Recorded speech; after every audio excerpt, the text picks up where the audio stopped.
Bismillah, Assalamualaikum warahmatullahi wabarakatuh. Alhamdulillah, salatu wassalamu ala rasulillah wa ala alihi wa sahbihi ajma'in, amma ba'd. Dan Ustaz sekalian rahmat Allah subhanahu wa ta'ala, kaifa halukum? InsyaAllah hari ini kita kembali melanjutkan pembelajaran kita di tematik tema 4, subtema 1, pembelajaran 3. Sebelum kita melanjutkan pembelajaran, jangan lupa untuk memperhatikan adab-adabnya, berpakaian yang rapi, berdoa, dan juga siapkan catatannya. Kita berdoa dulu. Allahumma inni as'aluka ilman nafi'an wa rizqan thayyiban wa amalan mutaqabbalan. Kemudian doa untuk meminta kemudahan. Allahumma la sahla illa ma ja'altahu sahla wa anta taj'alul hazna idza syi'ta sahla. Subtema 1, peredaran darahku sehat. Pelajaran 3. Mata pelajaran yang akan kita pelajari di pelajaran 3 kali ini adalah PPKN, IPS, dan juga Bahasa Indonesia. PPKN, Ilmu Pengetahuan Sosial, dan juga Bahasa Indonesia. Baik, dan Ustaz sekalian rahmati Allah subhanahu wa ta'ala, apa yang terpikirkan oleh antum ketika melihat gambar ini? Apakah antum merasa senang, puas, ataukah apakah antum merasa terganggu, atau apakah antum merasa pernah melakukan kesalahan seperti itu? Masya Allah. Nah, teman-teman sekalian, di hadapan kita ini ada 2 orang petugas kebersihan, dan juga di depan mereka banyak sekali sampah yang menumpuk. Dan Ustaz sekalian rahmati Allah subhanahu wa ta'ala, apa hubungannya gambar ini dengan pembelajaran kita pada pagi hari ini?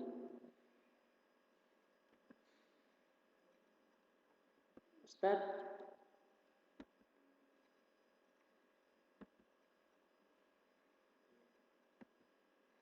Dan Ustaz sekalian rahmati Allah subhanahu wa ta'ala, karena hari ini kita akan belajar tentang tanggung jawab.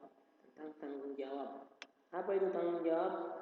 Akan kita perhatikan nanti. Akan kita pelajari nanti maknanya dan juga contoh-contohnya. Salah satu contohnya tadi, yakni tentang buang sampah. Kalau kita sebagai masyarakat, sebagai makhluk sosial, sebagai makhluk yang membutuhkan lingkungan sekitar dan juga harus berinteraksi dengan orang-orang di sekitar kita, maka kita wajib dan harus bertanggung jawab untuk menjaga sampah-sampah dengan tidak membuang sampah secara sembarangan. Buang sampah harus pada tempat yang telah disediakan. Nah, Ustaz sekalian, karena kalau kita tidak membuang sampah pada tempatnya, maka akan terjadi seperti itu.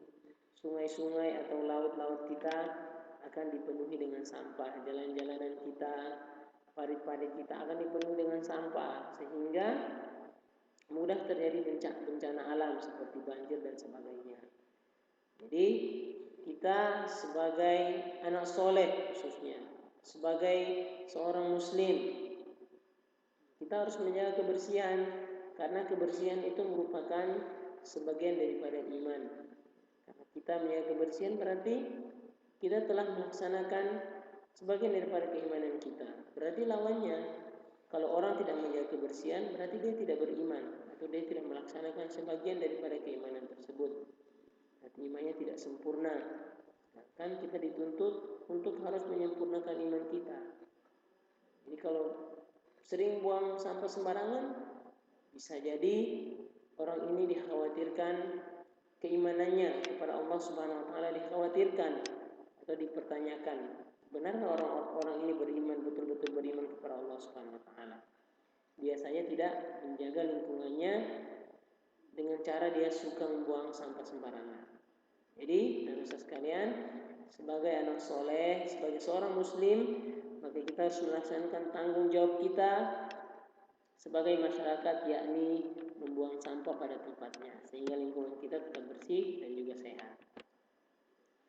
Nah, salah satu bentuk tanggung jawab adalah kerja bakti.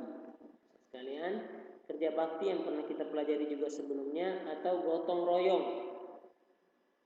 Misalnya kerja bakti membersihkan kompleks sekitar perumahan, membersihkan parit atau membersihkan fasum atau membersihkan rumah masing-masing. Ini merupakan kewajiban sekaligus tanggung jawab setiap warga masyarakat. Sebagai warga masyarakat, kita juga berhak untuk hidup di lingkungan yang bersih dan sehat. Apakah yang dimaksud dengan kewajiban, hak, dan juga tanggung jawab? Apa itu kewajiban, hak, dan tanggung jawab? Nah, teman-teman sekalian rahmati Allah Subhanahu wa taala, yang pertama hak. Hak adalah sesuatu yang harus didapat setelah kita melakukan kewajiban. Sesuatu yang harus kita dapat, tapi setelah kita melakukan kewajiban. Apa itu kewajiban? Kewajiban adalah sesuatu yang harus dilakukan, harus, wajib, tidak boleh tidak dilakukan, keharusan sebelum menuntut hak. Oke? Contohnya seperti ini, Ustaz berikan contoh.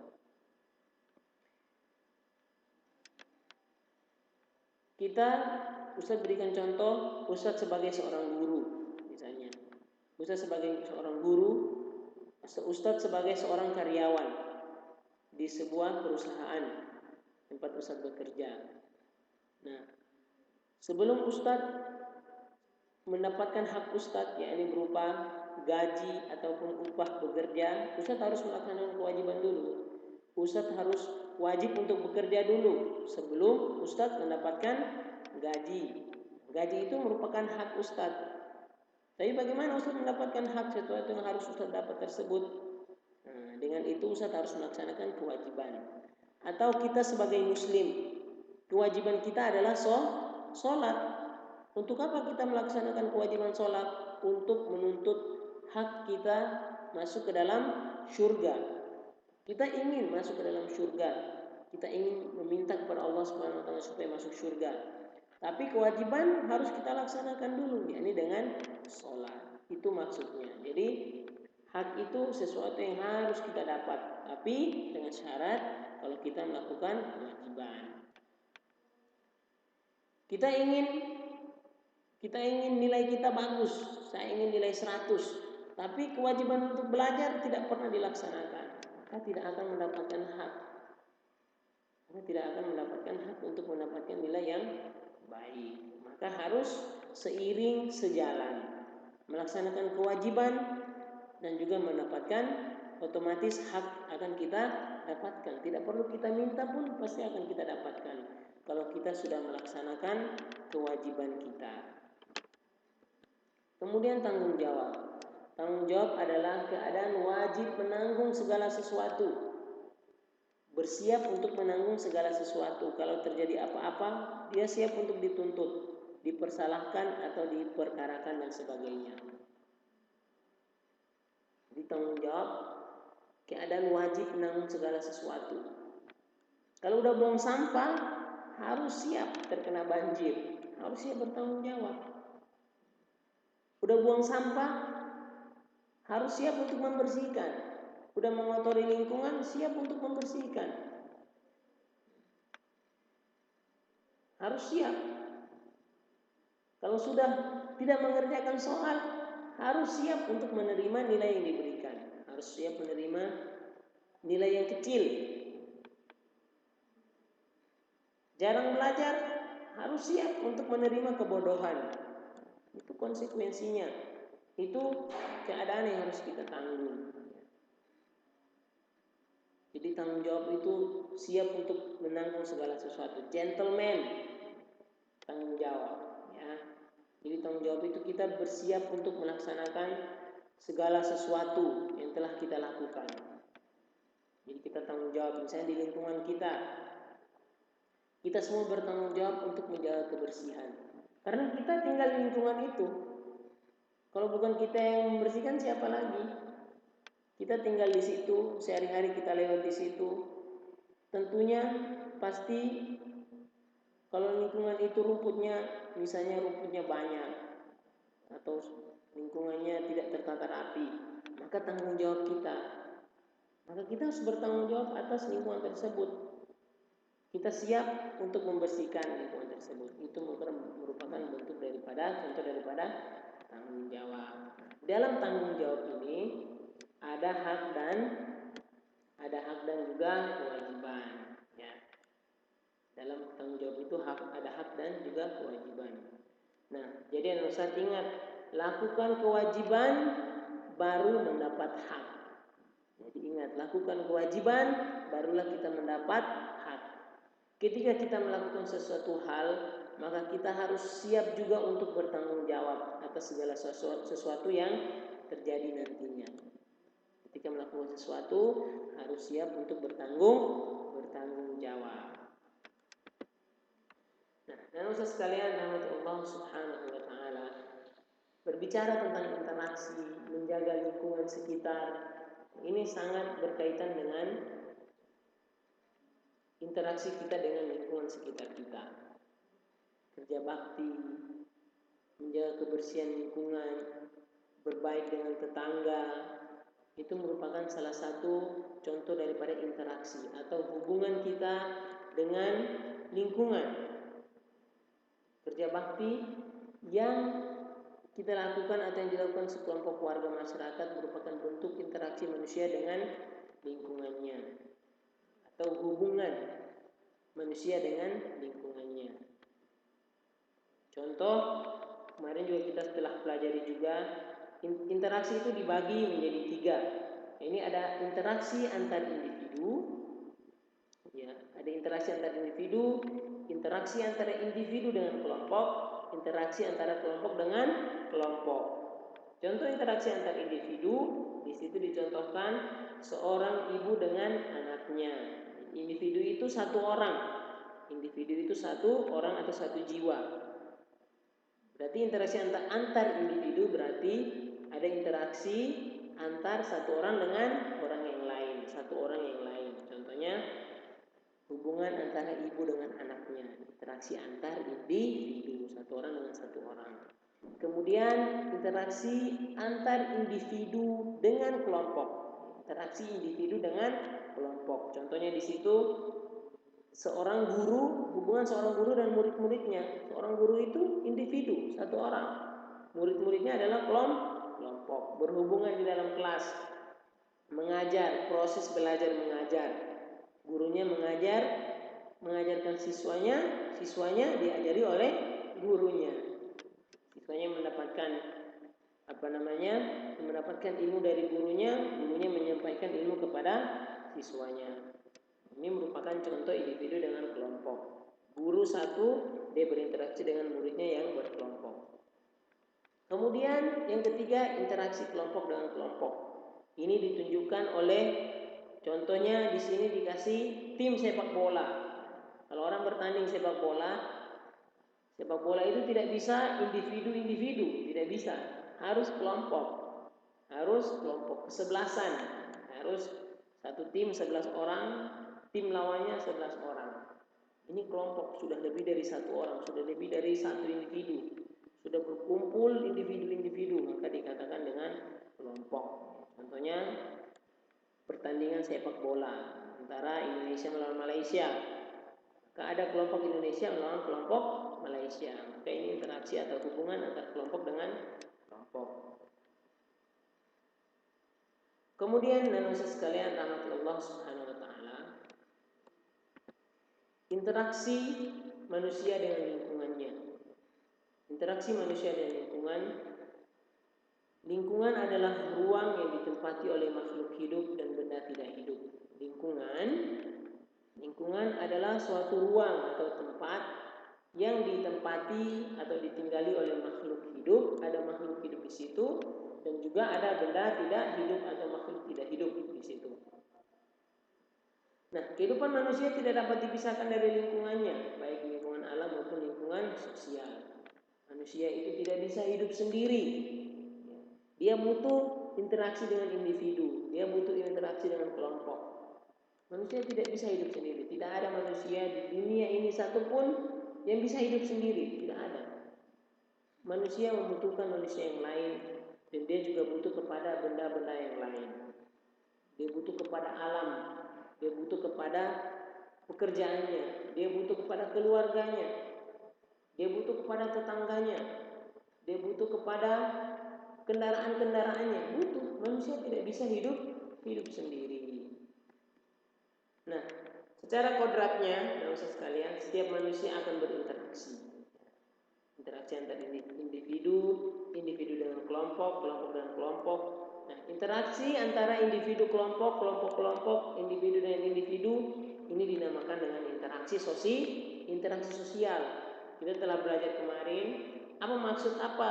Tadi kita telah ketahui, interaksi artinya hubungan. Sosial itu apa? Sosial ini maksudnya tidak bisa kita hidup butuh dengan orang lain. Kita butuh dengan orang lain. Berarti interaksi sosial kita bisa artikan sebagai interaksi dengan atau hubungan dengan orang lain. Ketika kita melakukan hubungan dengan orang lain, maka itu dinamakan dengan interaksi sosial. Jadi manusia itu kemarin kita pelajari, dia disebut makhluk ekonomi dan juga makhluk sosial. Makhluk sosial itu dia manusia tidak bisa hidup sendiri. Dia tidak bisa hidup sendiri. Orang sekaya apapun tidak bisa dia hidup sendiri. Dia butuh untuk menikah. Dia butuh, kalau dia bekerja, dia butuh kepada karyawannya. Dia butuh mobil. Dia butuh kepada alam. Dia butuh untuk makan dan minum. Tidak bisa dia katakan saya bisa hidup sendiri. Tidak bisa. Itu sangat impossible, sangat tidak mungkin. Nah, maksud sekalian, Allah Subhanahu wa taala. Nah, interaksi sosial atau hubungan manusia dengan lingkungannya atau hubungan manusia dengan manusia yang lainnya tidak selamanya mengarah kepada kebersamaan atau persatuan. Kadang interaksi sosial mengarah juga kepada perpecahan. Jadi interaksi sosial itu ada dua. Interaksi yang mengarah kepada persatuan.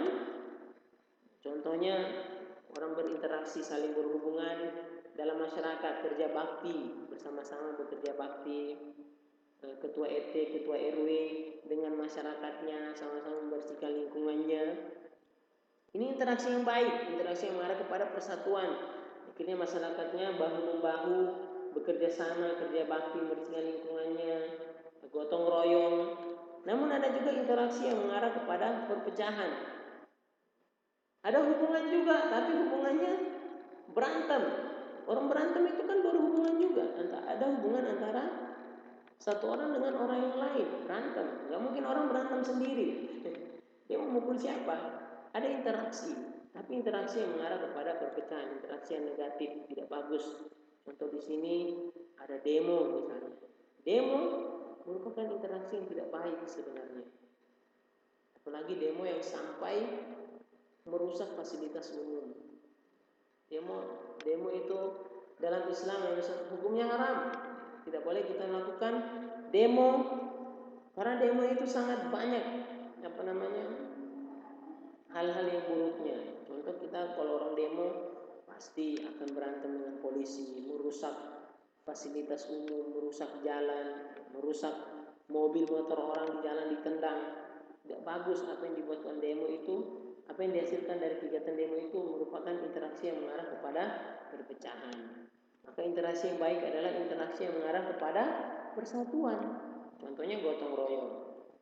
Jadi ada 3 hal di Indonesia ini yang sangat bagus, merupakan suatu sosial budaya yang sangat baik di Indonesia. Ini ada musyawarah. Musyawarah ini artinya pertemuan untuk menyelesaikan suatu masalah. Di Indonesia ini orang sering rapat-rapat antar RT RW, kumpul-kumpul, musyawarah, mengadakan suatu acara musyawarah dulu dengan keluarga, musyawarah dengan warga sekitar. Kemudian paternalistik ini sifat mengayomi. Ada seorang misalnya ketua RW-nya harus mempunyai sifat paternalistik. Dia harus bisa mengayomi seluruh warganya. Dan ini terjadi di sekitar tempat kita tinggal. Kita patuh kepada pemimpin kita, yakni RT atau RW. Ketika RW-nya atau RT-nya mengatakan bahwa akan kerja bakti, kita siap kerja bakti dengan warga sekitar untuk menjaga interaksi sosialnya agar tetap mengarah kepada persatuan. Dan yang terakhir, gotong royong.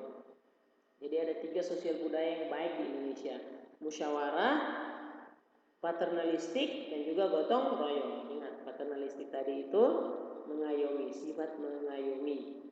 Gotong royong ya, kita kerja bersama-sama, tentunya kerja bakti, bahu-membahu dalam menyelesaikan sesuatu. Nah, dan usaha sekalian rahmat Allah Subhanahu wa taala, ada pantun. Turun ke payah memetik kangkung, hati senang dibantu si dia. Bergotong royong penduduk sekampung, hasil mufakat hidup bahagia. Masya Allah. Nah, kali ini kita masuk di pembelajaran pantun. Ini merupakan salah satu bentuk pantun nasihat. Malam telah Ustaz jelaskan. Malam telah kita pelajari juga 3 pantun mengikuti siklus kehidupan manusia. Ustaz juga jelaskan ada pantun yang lain, salah satunya pantun nasihat. Pantun nasihat ini pantun yang bisa menasihati orang atau mengingatkan orang tentang perbuatan yang baik. Turun ke payah memetik kangkung, hati senang dibantu sedia. Bergotong royong penduduk sekampung, hasil mufakat hidup bahagia. Poinnya di sini apa? Isi daripada pantun ini adalah bergotong royong. Kita harus bergotong royong supaya hidup bahagia. Kalau mau hidup bahagia, bergotong royong, berbaik dengan tetangga, interaksinya baik. Ada juga pantun yang semalam, asam kandis, asam gelugur. Kedua, asam meriang-riang, menangis mayat di pintu kubur, teringat badan tidak sembahyang. Kenapa? Apa pesan, apa nasihat di pantun yang kedua ini? Menangis orang di dalam kubur. Kenapa menangis, merintih? Karena tidak sembahyang, tidak sholat. Karena sholat merupakan pertanyaan pertama yang akan ditanya ketika di dalam kubur. Kalau kita tidak pernah sholat, apa yang akan kita jawab nanti? Yang ada hanyalah tangisan di dalam kubur, menangis mayat di pintu kubur, teringat badan tidak sembahyang. Pantun nasihat, pantun yang berisi nasihat kepada orang, pada individu atau kelompok untuk melakukan kebaikan, Salah satu jenis pantunnya ini pantun nasihat. Ya, ada pantun banyak, pantun jenaka, banyak ya, pantun pemuda, ya, pantun tentang anak-anak, banyak. Ini salah satu bentuknya adalah pantun nasihat. Nah, demikian anak-anak sekalian. Masya Allah. Ternyata sudah selesai pembelajaran kita pada hari ini. Ada tugas. Nah, antum tugasnya adalah buatlah contoh hak, kewajiban dan tanggung jawab. Buatkan contohnya. Tuliskan contohnya, nanti kumpulkan di Google Classroom. Demikian anak-anak sekalian. Barakallahu fikum atas kehadiran antum semuanya. Ustaz ucapkan terima kasih. Ustaz tutup dengan pantun yang kemarin Ustaz ulang lagi. Kalau ada jarum yang patah, jangan simpan di dalam peti. Kalau ada kata yang salah, jangan simpan di dalam hati. Kalau ada sumur di ladang, boleh kita menumpang mandi. Kalau ada umur yang panjang, insya Allah kita akan bertemu lagi. Subhanakallahumma wa bihamdik, asyhadu an la ilaha illa anta, astaghfiruka wa atubu ilaik. Assalamualaikum warahmatullahi wabarakatuh.